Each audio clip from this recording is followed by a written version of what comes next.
J'ai recueilli une petite fille pendant la fête, mais 300 ans plus tard. Dans la grande guerre entre les immortels et les démons, elle, devenue seigneur démon, m'a décoché une flèche en plein cœur. Me piétinant comme si j'étais un chien mort, elle ricana, vole. Quand tu m'as tendu un piège à l'époque, aurais-tu pu imaginer que ça arriverait? Mais ce qu'elle ignorait, c'est que je voulais mourir de sa main. J'ai passé un accord avec un système. Si je réussis cette mission, je pourrai retourner sur Terre. C'est pourquoi j'ai volé l'épée immortelle et trahi ma secte il y a 300 ans. Juste pour atteindre le royaume immortel et vénérable, tout en la laissant pourrir dans le cachot de la secte. Sinon, avec mon pouvoir, comment aurais-je pu ne pas esquiver une attaque de la personne même que j'ai entraînée? Là, qui se tient devant moi est la seule reine démon de ce monde. Luo Ling Chuang, mon ancienne sœur maréchal junior. Sentant ma vie m'échapper, je ne pouvais que sourire amèrement. Est-ce que tout cela en valait vraiment la peine? Elle n'a pas dit un mot. Au lieu de cela, elle m'a arraché l'épée, éclaboussant son visage de sang. Elle m'a piétiné au sol en me regardant de haut. Ses yeux, autrefois aussi clairs qu'un torrent de montagne. On dirait maintenant qu'ils ont été figés dans 1000 ans de glace.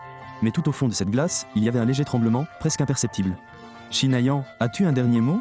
J'ai ouvert la bouche, mais elle était remplie de sang. La règle du système était simple, il fallait mourir par son épée. Je ne pouvais rien dire, qui puisse tout gâcher. Avec sa tête où j'échouerais et ne reverrais jamais la terre. Alors je me suis tu. Elle s'est accroupie, ses doigts fins agrippant mon menton. Elle a relevé mon visage de force, m'obligeant à la regarder droit dans les yeux. Shen Wayang, je vous le demande une dernière fois. Son visage exprimait une intention meurtrière, mais sa voix tremblait. Tu ne vas vraiment pas le dire? Je savais exactement ce qu'elle voulait entendre. Elle voulait des excuses. Elle voulait que j'admette que la trahir était une erreur. Elle voulait que je lui dise en face à face que je tenais vraiment à elle à l'époque, que la chaleur que je lui témoignais n'était pas feinte. Le fait de la sortir de l'enfer n'était pas seulement mon œuvre. Je l'ai regardée dans les yeux et j'ai forcé un sourire qui était pire que des larmes. Un long silence suivit. Elle attendit longtemps. Finalement, son visage se figea. Très bien, si tu ne veux pas le dire, alors ne le dis jamais. En voyant mon propre sang couler de la pointe de son épée, le temps sembla rembobiner. C'était l'époque des catastrophes sanglantes. Les montagnes étaient gelées, les rivières ne coulaient plus, et d'innombrables cultivateurs de bas niveau et mortels moururent de froid. Durant cet hiver interminable, des cadavres gelés jonchaient les bords des routes. Face à une telle apocalypse, chacun essayait simplement de survivre. À ce moment-là, je n'étais dans ce monde que depuis 3 jours. Conformément au guide du système, j'ai trouvé une cabane délabrée au toit de chaume qui s'effondrait au bord de la route du village.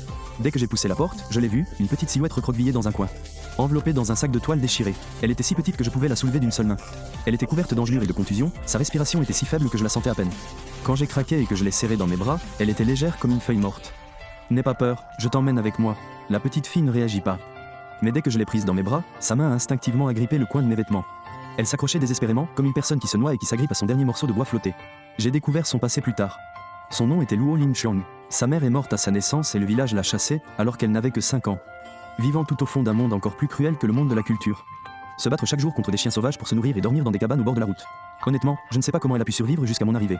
Peut-être que Dieu voulait simplement qu'elle souffre un peu plus. Pour la nourrir, j'ai rejoint l'insecte Jua en tant que disciple extérieur, effectuant divers petits boulots.